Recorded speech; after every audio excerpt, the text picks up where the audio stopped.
Now, many people in the African continent haven't realized that a lot of Chinese people have been coming into the African nations illegally, okay?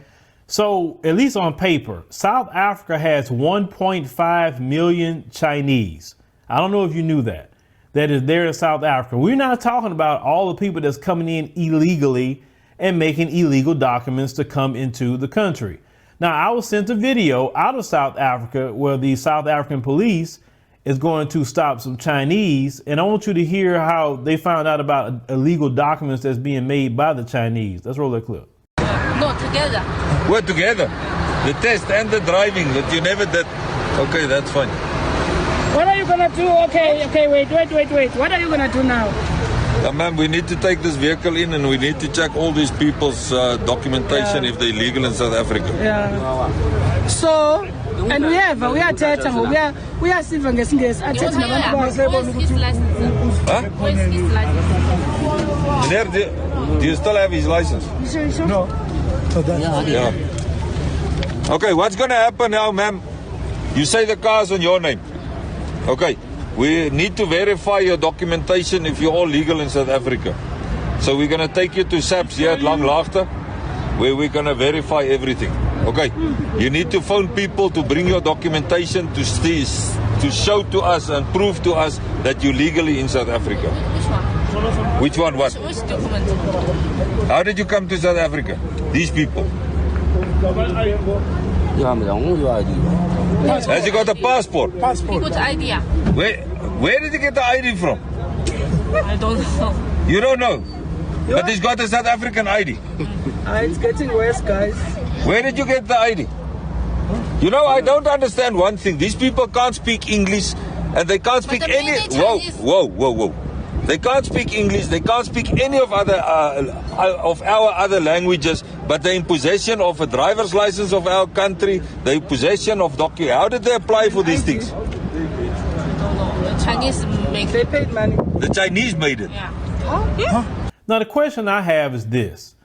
Why are all of them just leaving China and coming to the African continent? Why? Why are you constantly going there?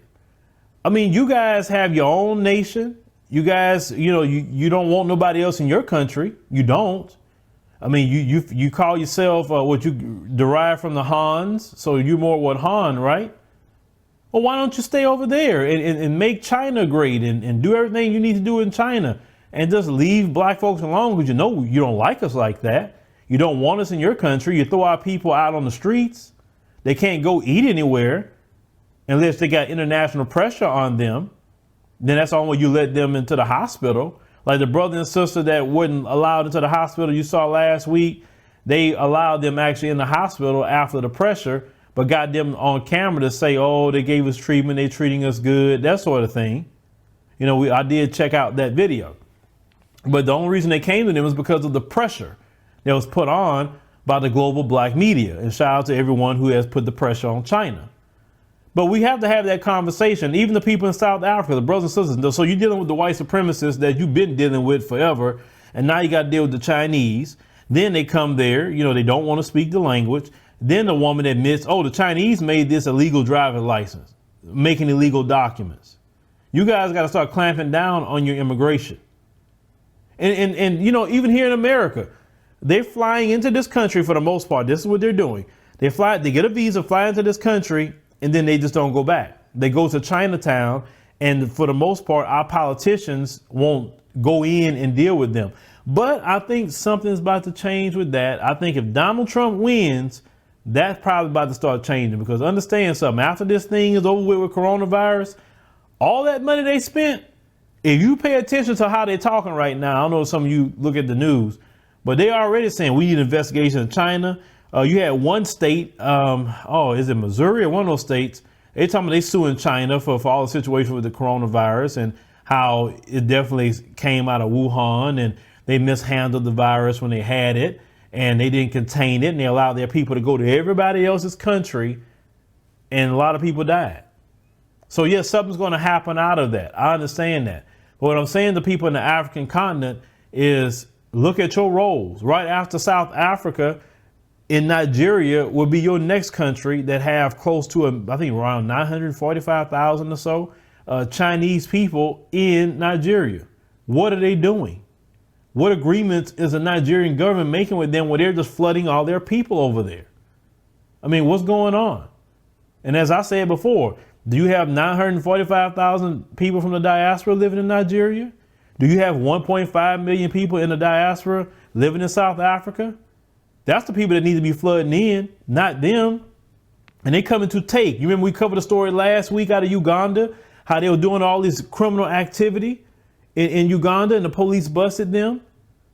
No, you guys have to clamp down on that. And the one sister that told me on Twitter that media don't tell them these things. Well, this is what we have the global black media for, to tell you the truth of what's really going on. One of the main African nations that watch us here is our brothers and sisters in South Africa.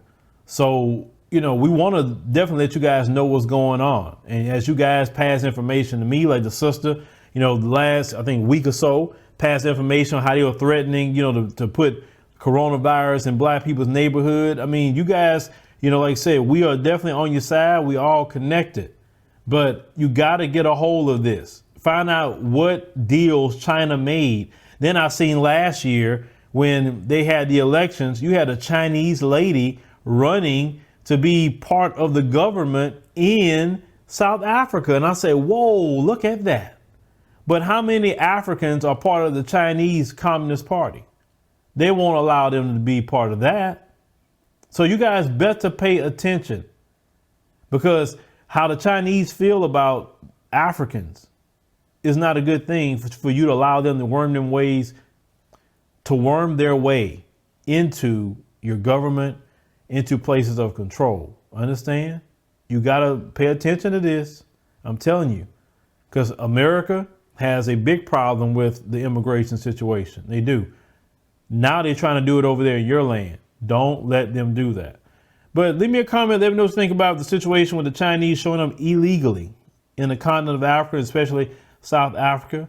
But this is why I'm keep laying this challenge out to my brothers and sisters there on the continent. We've got to make your leaders say, hey, wait a minute. If all these Chinese are coming in, then the diaspora need to come in. They need citizenship. They need residency. They need whatever. But they got to have it, because we need to connect and build up the African continent. Because I'm telling you, that is going to be the key to making the Africa that we all want to see. We all need to come together as one to do so, and understand that all these other groups that's coming in, they're not your friends, as Dr. John Henry Clarke eloquently stated.